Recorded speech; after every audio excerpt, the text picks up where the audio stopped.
60세 이후 취미가 없으면 노후가 불행해집니다. 지금 이 영상을 보고 계신 여러분, 딱 한 가지만 먼저 여쭤보겠습니다. 지금 이 순간 당신에게는 혼자서도 시간 가는 줄 모르고 빠져드는 무언가가 있습니까? 없다면 지금 당장 이 영상을 끝까지 보셔야 합니다.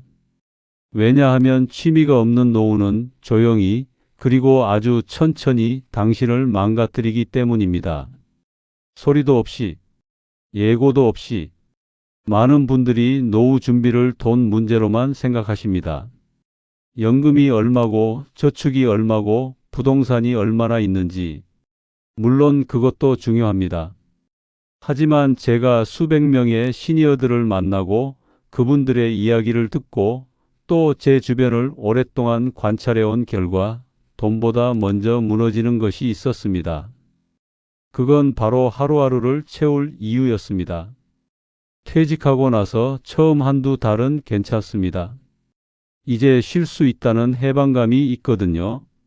그런데 석 달이 지나고 반년이 지나면서 서서히 이상한 감각이 찾아오기 시작합니다.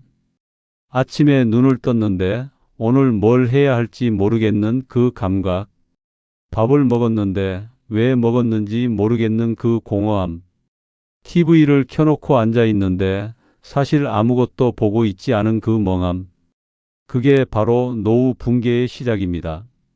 취미를 찾아야 한다는 건 알지만 뭘 해야 할지 모르고 어디서 시작해야 할지도 모르고 괜히 새로운 걸 시작하기엔 쑥스럽고 그러다가 결국 아무것도 안 하게 됩니다. 오늘 이 영상에서는 그 이야기를 하고자 합니다.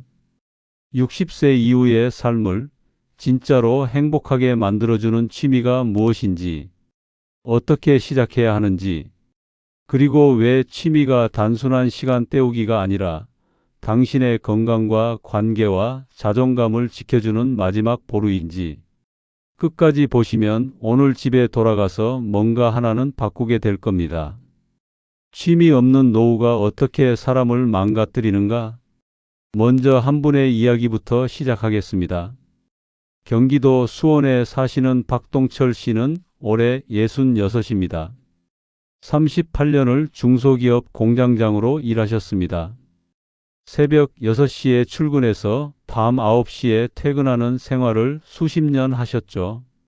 주말도 없이, 가족과의 시간도 없이, 오직 일만 하셨습니다.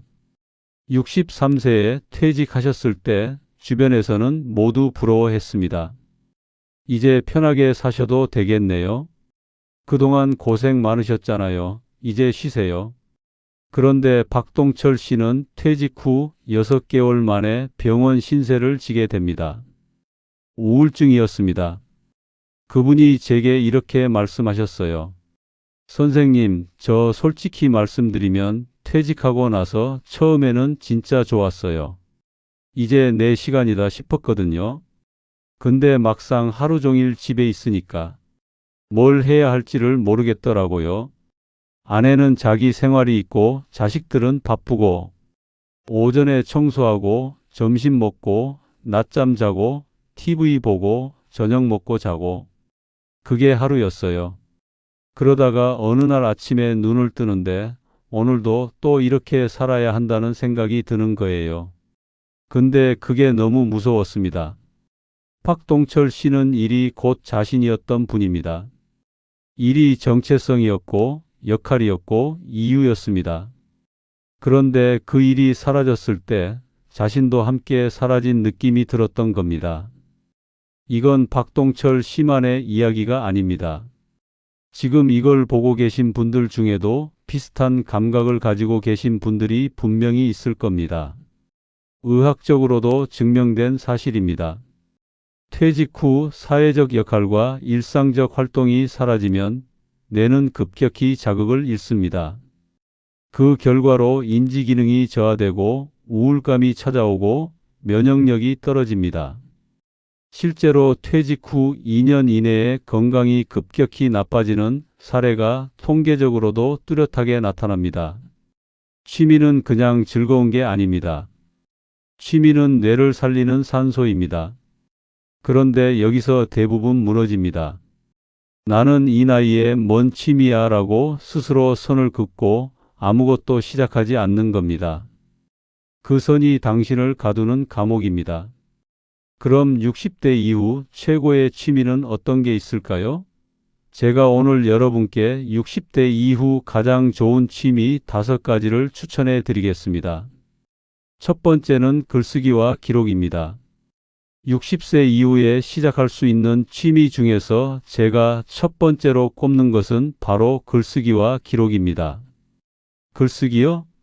저는 문학적 재능이 없는데요. 그런 말씀 하시는 분들 많습니다. 그런데 제가 말하는 글쓰기는 문학이 아닙니다. 소설을 쓰라는 게 아닙니다. 그냥 오늘 있었던 일을 적는 것, 오늘 먹은 것, 오늘 만난 사람, 오늘 느낀 것, 그게 전부입니다. 인천에 사시는 이정희 씨는 올해 63입니다. 전업주부로 40년을 사셨습니다. 남편 뒷바라지 아이들 키우기에 자신의 삶은 없었던 분이었죠. 자녀들이 다 독립하고 나서 이정희 씨는 처음으로 나는 뭘 좋아하지? 라는 질문을 해보셨다고 합니다. 그러다 우연히 동네 도서관에서 하는 일기쓰기 강좌에 들어가셨어요. 처음엔 억지로 참석하셨다고 했습니다. 별 기대 없이. 그런데 첫날 강사가 이런 말을 했답니다. 오늘 하루 중에 가장 기억에 남는 장면을 딱 하나만 골라서 그냥 쓰세요. 잘 쓰려고 하지 마세요. 그냥 떠오르는 대로. 이정희 씨는 그날 저녁 집에 와서 처음으로 노트를 펼쳤습니다. 그리고 쓰기 시작했습니다. 오늘 버스 안에서 초등학생 남자아이가 할머니한테 자리를 양보하는 걸 봤다. 할머니가 고맙다고 했는데 아이가 쑥스러운 듯 고개를 돌렸다. 그 옆모습이 왜 그렇게 예뻐 보이던지. 딱 3줄이었습니다. 근데 이정희 씨는 그 3줄을 쓰고 나서 눈물이 났다고 합니다. 그냥 눈물이 나왔어요.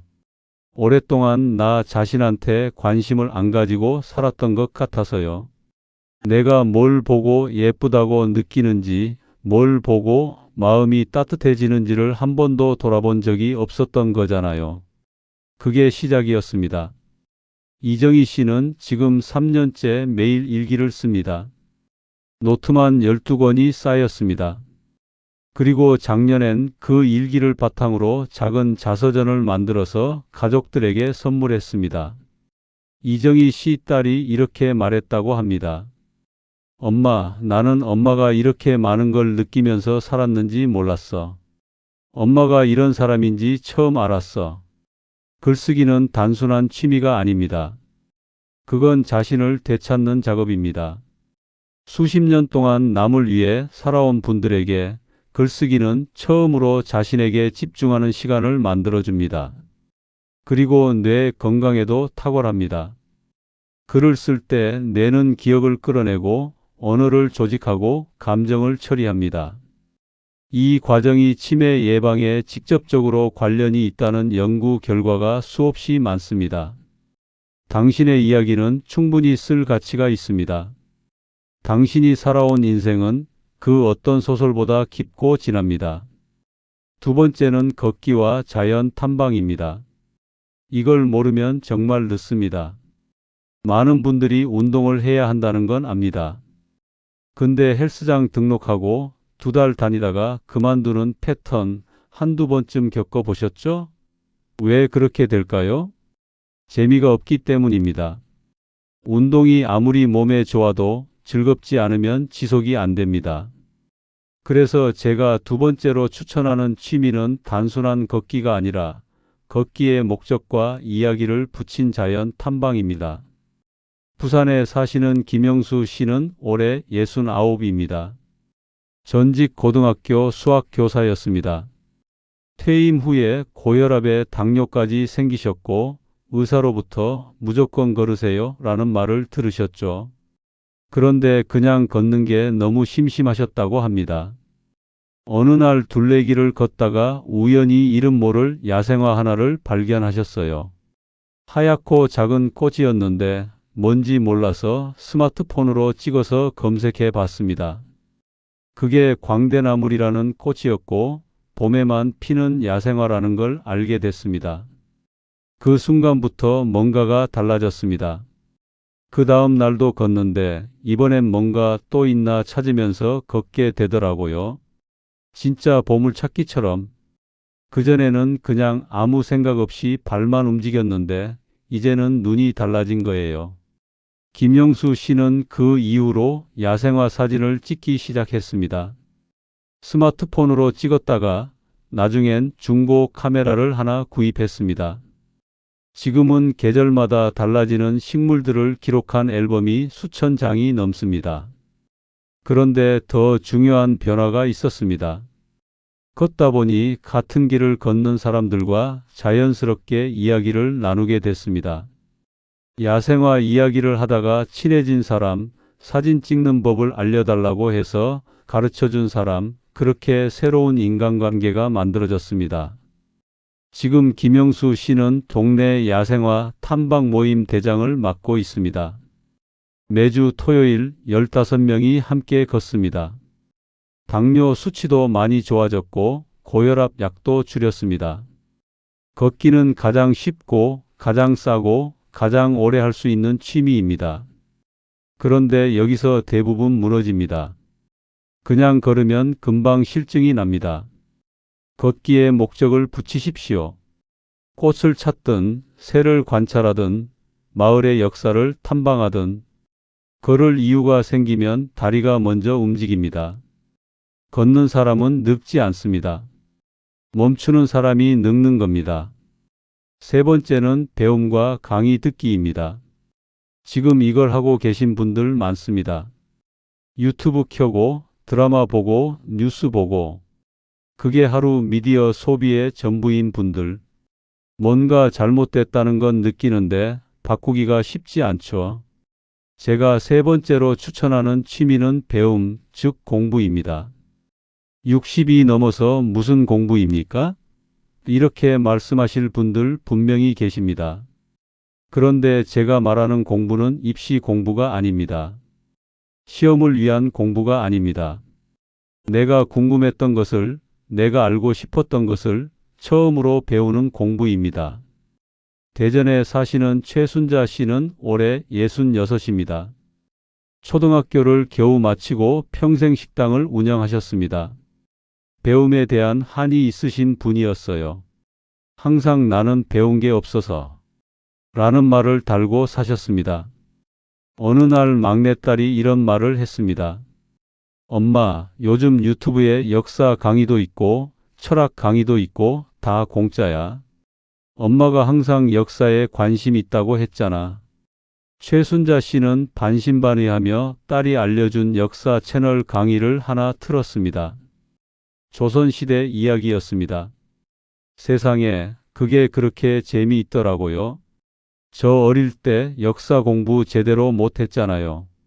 근데 그 선생님이 얼마나 재밌게 얘기를 하는지 한 편을 보고 바로 다음 편을 틀었어요. 그날 밤에 5편을 봤어요. 이게 시작이었습니다. 최순자 씨는 이후 한국사를 다 듣고 세계사로 넘어갔고 지금은 철학 강의를 듣고 있습니다. 소크라테스, 공자, 노자. 이름만 들어봤던 사람들의 이야기를 처음으로 공부하고 있습니다. 그리고 놀라운 일이 생겼습니다.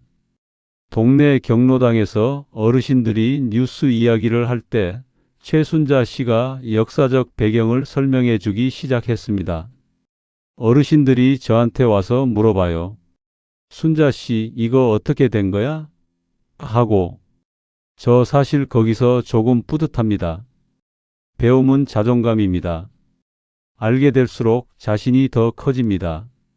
누군가에게 무언가를 이야기해 줄 수 있게 되면 그 자리에 가치가 생깁니다. 그 가치가 인간관계를 만들고 그 관계가 노후를 풍성하게 만듭니다. 온라인 강의, 도서관 강좌, 주민센터 프로그램. 지금 세상은 배우려는 사람에게 문을 활짝 열어놓고 있습니다. 돈도 거의 안 듭니다. 배움을 멈춘 순간이 늙기 시작하는 순간입니다. 나이는 배움의 이유가 되지 않습니다. 네 번째는 음악과 악기입니다. 이걸 모르면 정말 늦습니다. 음악은 언어를 초월합니다. 말로 표현 못하는 감정을 음악은 담아낼 수 있습니다. 그래서 음악은 노후에 특히 강력한 힘을 발휘합니다. 서울 노원구에 사시는 정기철 씨는 올해 72입니다. 젊었을 때 기타를 배우고 싶었지만 먹고 사느라 못하셨습니다. 환갑을 넘기고도 계속 나이 들어서 이제 와서 라고 하셨습니다. 그러다가 친구 박찬수 씨가 한마디를 합니다. 야, 너 그 말 10년째 하고 있다. 10년 전에 배웠으면 지금 얼마나 잘 쳤겠냐? 그 말이 정기철 씨한테 꽂혔습니다. 그 말을 듣는데 뒤통수를 맞은 것 같더라고요. 10년 전에도 똑같은 이유로 안 했던 거잖아요. 그러면 지금 또 안 하면 10년 후에 또 후회하는 거잖아요. 정기철 씨는 그날 바로 동네 문화센터에 가서 기타 강좌를 등록했습니다. 처음엔 손가락이 너무 아프고 코드 잡는 게 안 됐습니다. 2달은 거의 고통이었습니다.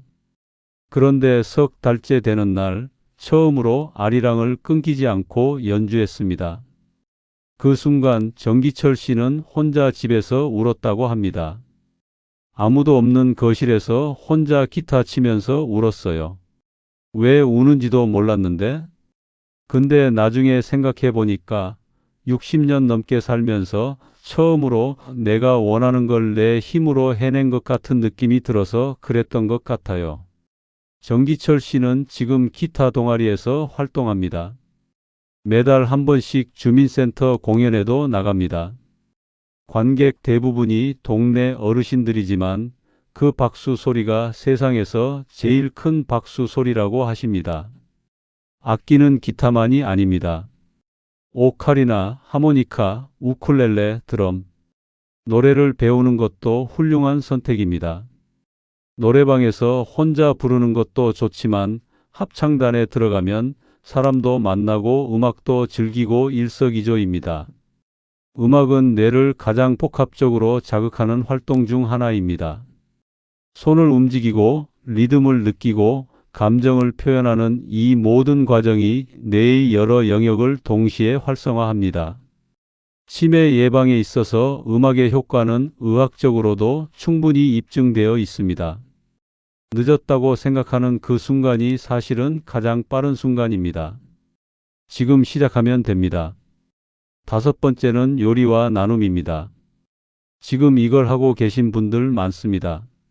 식사를 때운다는 표현을 쓰시는 분들, 밥을 먹는 게 즐거움이 아니라 의무가 된 분들, 혼자 밥 먹는 게 너무 적막해서 TV 앞에서만 드시는 분들. 5번째 추천 취미는 요리입니다.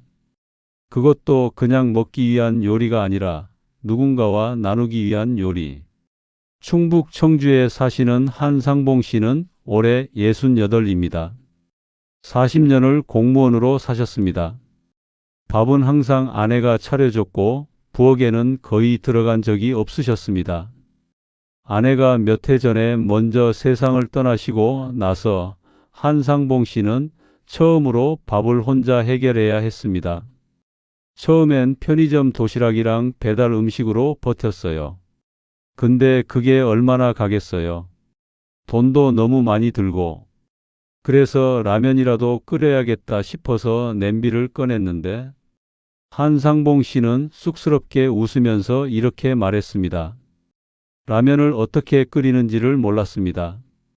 지인의 권유로 주민센터에서 운영하는 어르신 요리 강좌에 등록했습니다. 처음엔 혼자 수강한 남성이어서 어색했습니다. 그런데 강사 선생님이 한 말이 마음에 남았습니다. 요리를 배운다는 건 누군가를 먹일 준비를 한다는 겁니다. 지금 당장 먹일 사람이 없어도 준비하는 사람은 결국 먹일 사람을 만나게 됩니다. 한상봉 씨는 6개월 강좌를 마치고 나서 집 근처 독거 어르신들에게 반찬을 만들어 나눠드리기 시작했습니다. 처음엔 2집, 나중엔 5집. 지금 한상봉 씨한테 어떻냐고 물어보면 이렇게 말씀하십니다. 제가 가져다 드리면 어르신들이 그렇게 좋아하세요. 그 표정 보는 게 저한테는 밥 먹는 것보다 더 맛있어요. 요리는 그저 음식을 만드는 기술이 아닙니다. 요리는 관계를 만드는 도구입니다. 누군가를 위해 음식을 만든다는 건 그 사람에게 나는 당신을 생각합니다 라고 말하는 가장 구체적인 방식입니다. 그리고 요리는 지속적인 창의성을 요구합니다. 오늘은 이 재료로, 내일은 저 재료로 레시피를 응용하고 계절에 따라 바꾸고, 이 과정이 뇌를 자극하고 성취감을 주고 다음에도 또 하고 싶게 만듭니다. 나눌 것이 있는 사람은 외롭지 않습니다. 요리는 당신을 다시 세상과 연결시켜 줄 겁니다. 여기까지 오셨다면 제가 한 가지 꼭 짚고 넘어가야 할 게 있습니다. 그런데 여기서 대부분 무너집니다. 취미를 시작하는 걸 막는 가장 큰 방해꾼이 2가지 있습니다. 그 2가지가 무엇인지 아십니까? 첫 번째는 바로 이 나이에 라는 말입니다. 이 나이에 무슨 기타야? 이 나이에 무슨 그림이야? 이 나이에 무슨 공부야? 이 말은 자신에게도 하고 남들도 합니다. 가족들도 합니다. 심지어 가장 가까운 사람이 이 말을 합니다. 2번째 방해꾼은 나는 재능이 없어서 라는 말입니다. 취미는 재능을 위한 게 아닙니다. 취미는 즐거움을 위한 겁니다. 프로가 되려는 게 아닙니다. 그림이 못 나와도 그리는 사람이 행복하면 됩니다. 기타가 서툴러도 치는 사람이 즐거우면 됩니다. 글이 투박해도 쓰는 사람이 뿌듯하면 됩니다. 취미에서 재능은 필요 없습니다. 그냥 하고 싶다는 마음 하나면 충분합니다. 취미가 인간관계를 바꿉니다. 이건 정말 중요한 이야기입니다. 노후의 가장 큰 문제가 뭔지 아십니까? 돈? 건강? 아닙니다. 가장 먼저 사람들이 힘들어하는 건 외로움입니다. 퇴직하면 직장 동료들은 자연스럽게 멀어집니다. 처음엔 1~2번 밥 먹고 연락하다가 어느 순간 연락이 뜸해집니다. 자녀들은 바쁩니다. 손주들은 금방 크고요. 그러다 보면 하루 종일 의미 있는 대화를 나눈 사람이 한 명도 없는 날이 생깁니다. 그 외로움이 쌓이면 건강이 무너집니다. 그런데 취미는 이 외로움을 해결하는 가장 자연스러운 방법입니다. 취미를 통해 만나는 사람들은 공통의 관심사가 있습니다. 억지로 친해지려고 노력 안 해도 됩니다. 같이 걷고, 같이 치고, 같이 그리다 보면 자연스럽게 이야기가 생깁니다. 아까 말씀드린 박동철 씨 기억하시죠? 우울증에 걸리셨던 분. 그분이 어떻게 됐는지 아십니까? 정신과 상담을 받으면서 의사가 이런 제안을 했습니다. 박 선생님, 무조건 밖에 나가서 뭔가 해보세요. 뭐든지요. 박동철 씨는 건강 때문에 수영을 시작했습니다. 처음엔 정말 억지로 수영장에서 물만 먹고 나왔습니다. 그런데 매일 가다 보니 얼굴 익히는 사람들이 생겼습니다. 그 중에 한 분이 먼저 말을 걸었습니다. 선생님, 처음 오셨어요? 그게 계기가 됐습니다. 그분과 한 달에 한 번씩 밥을 먹게 됐고, 그분이 소개해준 다른 분과 또 친해졌습니다. 지금 박동철 씨는 수영 모임 총무를 맡고 있습니다. 우울증 약은 1년 만에 끊었습니다. 의사 선생님이 그러더라고요. 선생님처럼 이렇게 빠르게 회복하는 경우는 드물다고요. 근데 저는 압니다. 수영이 저를 살린 게 아니에요. 수영장에서 만난 사람들이 저를 살린 겁니다. 취미는 사람을 만나는 문입니다. 그 문을 열면 세상이 다시 시작됩니다. 지금까지 많은 이야기를 드렸습니다.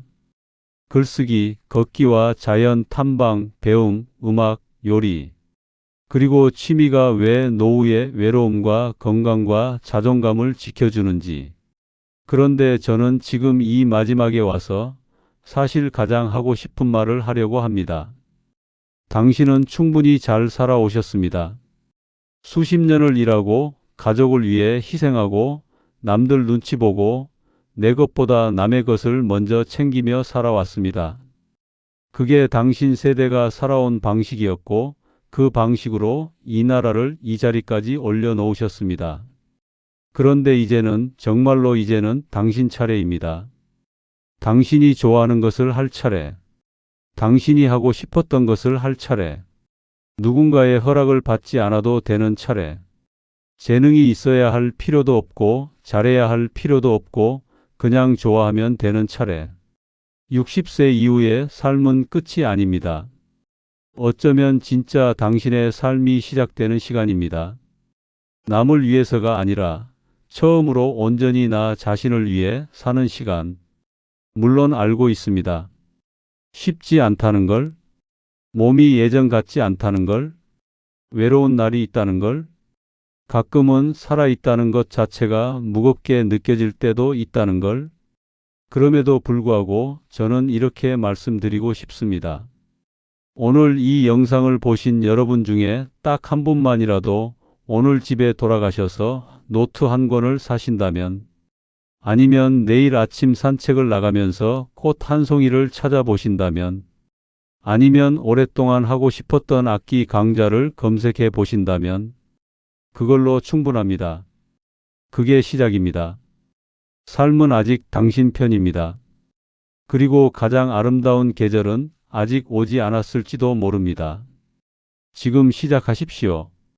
당신에게는 그럴 자격이 있습니다.